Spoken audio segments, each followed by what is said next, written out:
Good day. My name is Mr. Arndt, and I'm going to share with you some of the parts that go with your guitar. First off, here's a pick. There are 3 different gauges and hundreds of types of picks. Generally speaking, I like medium and thin. I play steel string guitar. Most of you, all of you, uh, in my class have a nylon string guitar, so medium would be excellent for sound.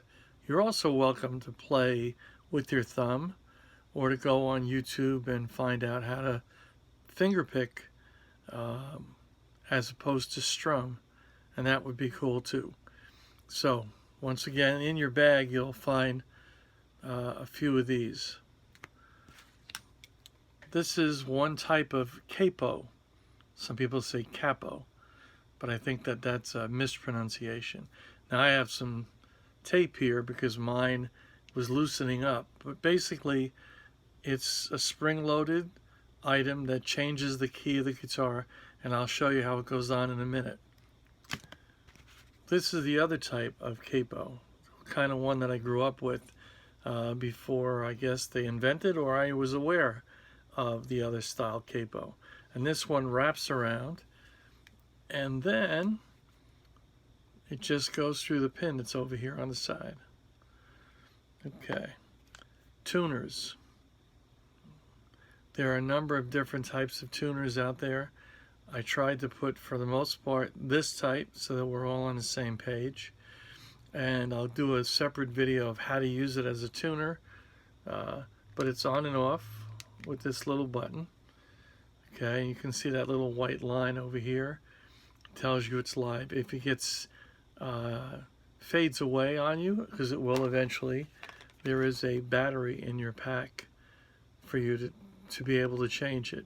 And if you just flip this around, this tuner, you'll see that there is a spot, not so easy to see necessarily in this video, but all you do is put your finger on it, give it a yank, and there it is.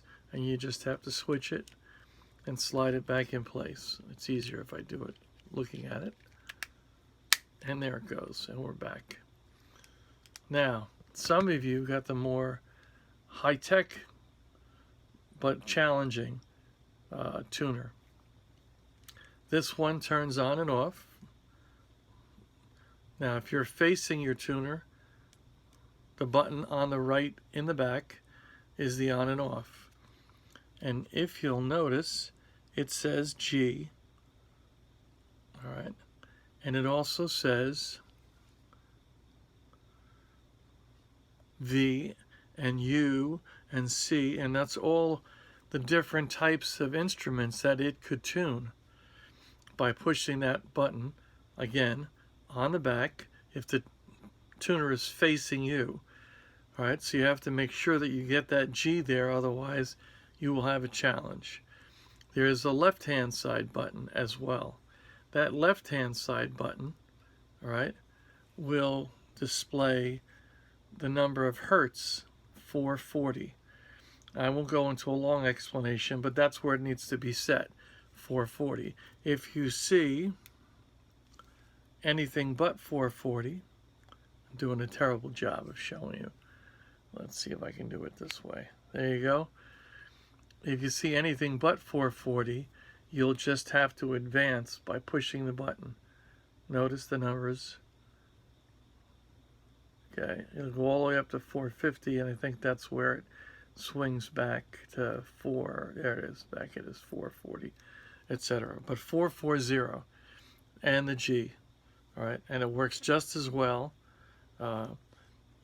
on the guitar as long as you have the G in it. I've made a few mistakes because I sometimes have to wear glasses to see, and tried to tune the guitar with a B for a bass or a V for a viola or a violin.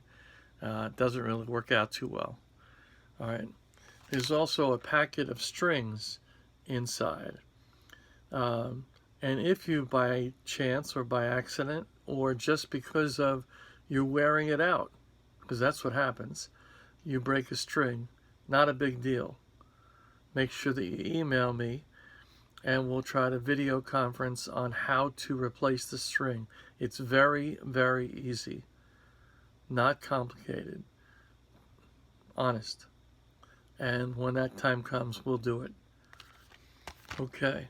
So those are the things that are inside the bag. And then I'll do a separate video about the guitar and its specific parts and why they're there as much as I can. Thanks.